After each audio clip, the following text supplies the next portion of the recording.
Hello friends, welcome to learn computer GS GS computer training institute के आज के इस ऑनलाइन ट्यूटोरियल में आज हम आपको डिस्प्ले रिपोर्ट से संबंधित इंपॉर्टेंट जो शॉर्टकट कीज हैं जो हमारे जनरल यूज़ में प्रयोग आती हैं उसको हम करेंगे बगैर टाइम वेस्ट किए हुए।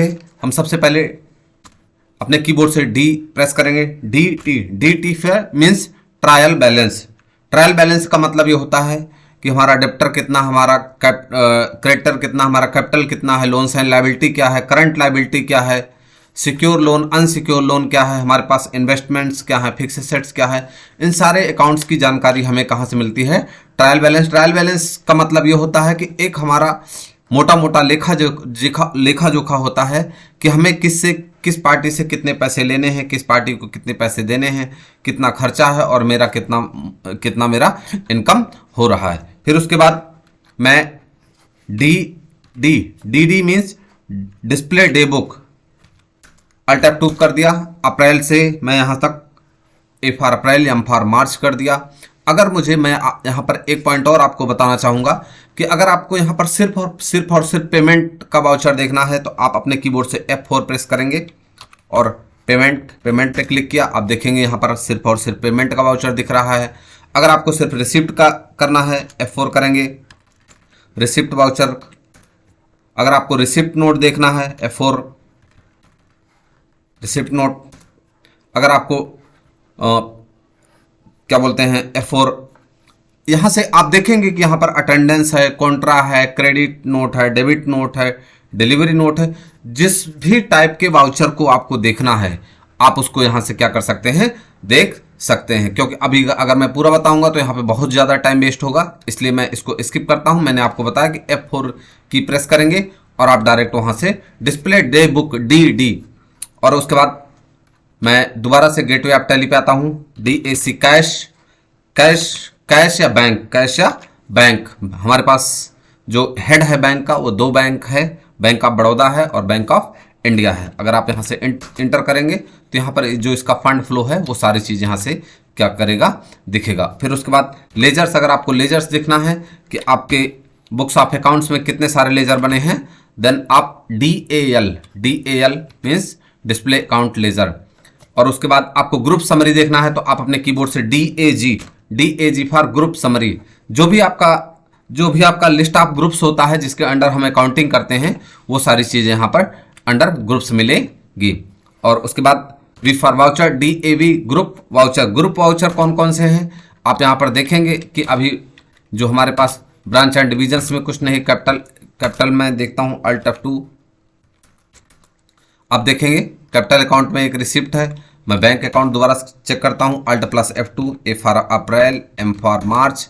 आप देखेंगे तो यहाँ से आपको ग्रुप वाउचर दिखेंगे कि किस ग्रुप के अंदर कितने सारे वाउचर एंटर किए गए हैं। अगर हमें कॉन्ट्रा एंट्री देखना है तो मैं DAT प्रेस करूँगा।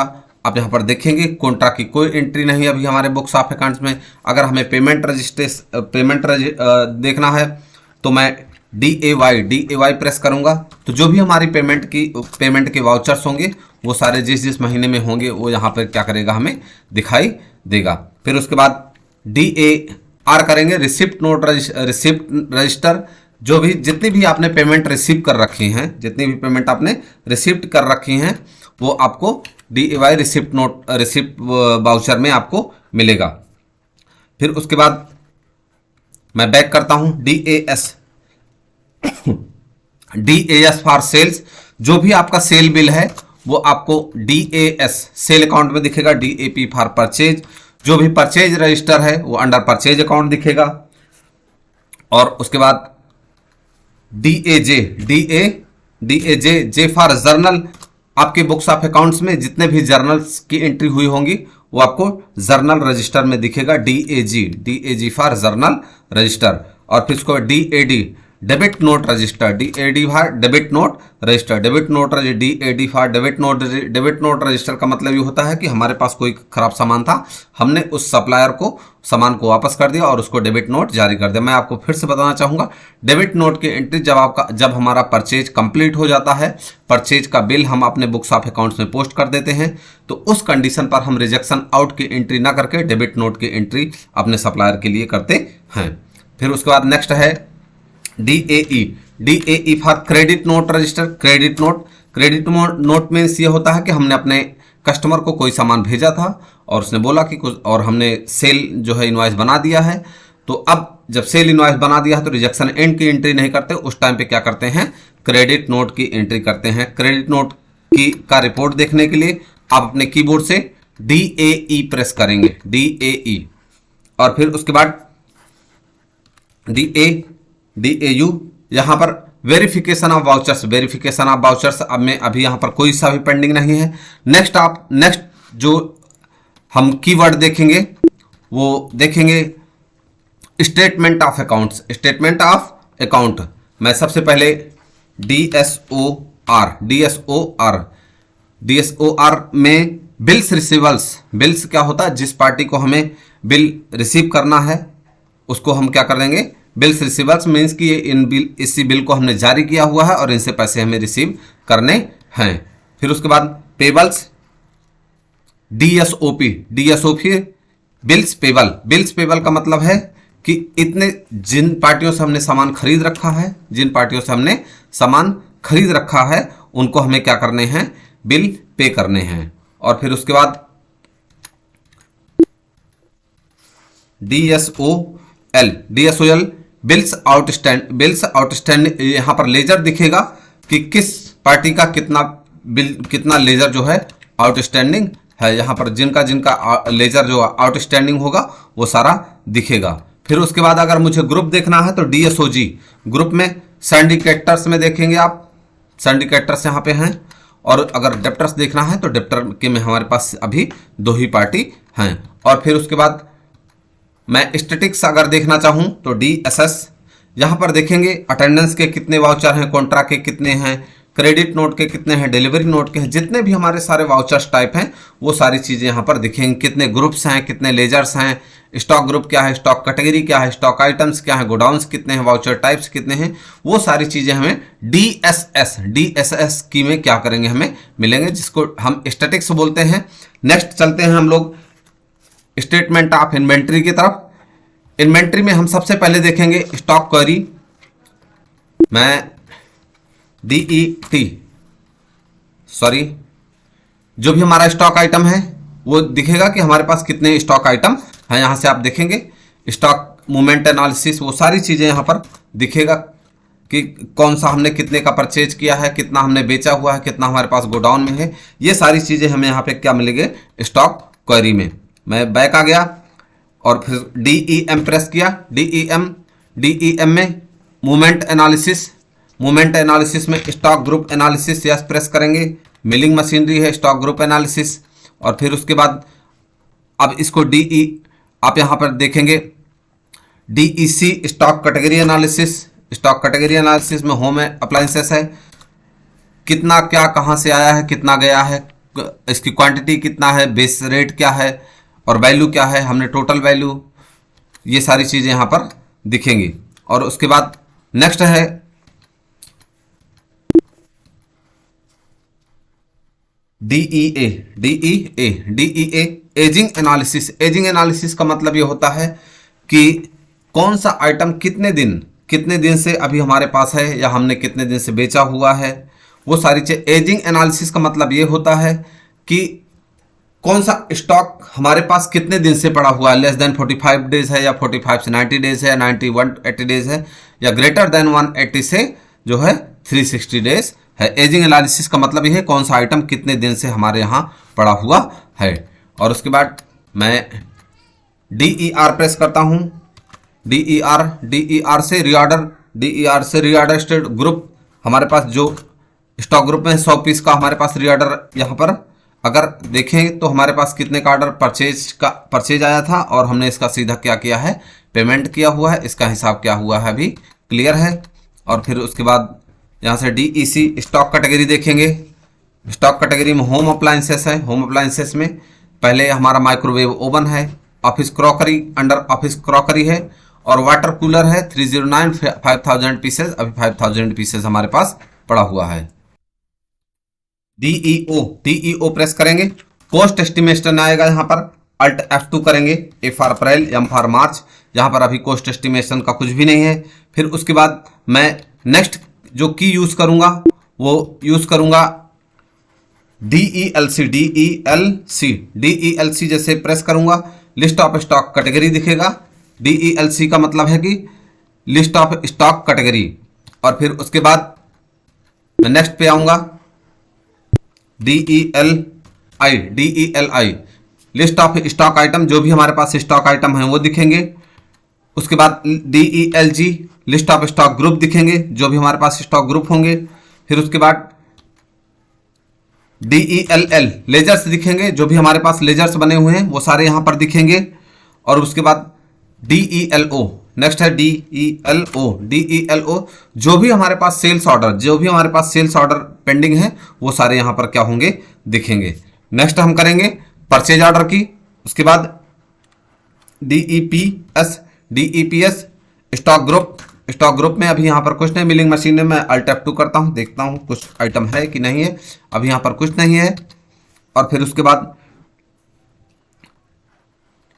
DEPS purchase order outstanding stock अभी कुछ नहीं है। DEPC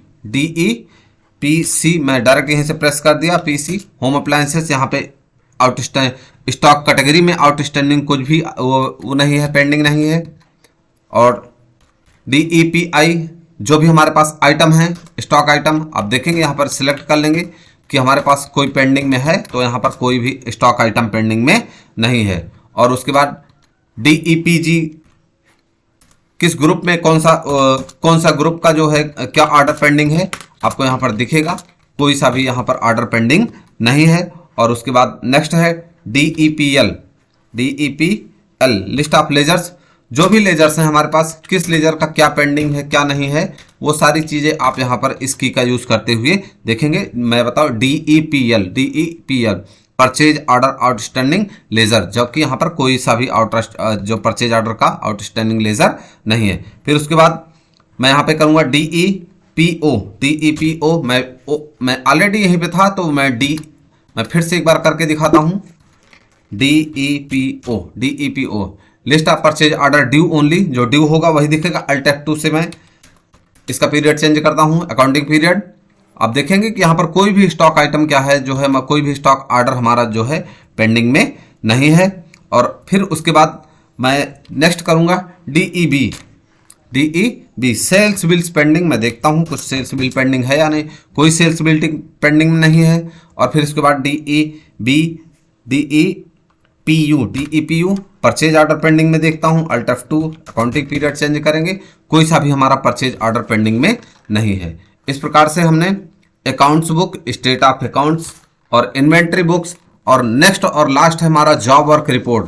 जॉब वर्क रिपोर्ट के लिए सबसे पहले मैं गेटवे ऑफ टैली पे आ जाऊंगा और यहाँ से मैं जॉब वर्कआउट की कंपनी को ओपन कर लिया है मैंने। और फिर उसके बाद आप अपने कीबोर्ड से प्रेस करेंगे DJO job work order outstanding orders Alt F2 accounting period change करेंगे, कोई भी ऑर्डर यहाँ पर जो है पेंडिंग में नहीं है। DJC उसके बाद DJC आउटस्टैंडिंग कंपोनेंट्स में कुछ नहीं है। और फिर उसके बाद जॉब वर्क रजिस्टर हम देखेंगे, job work DJN for job work in register book, यहाँ पे नहीं है।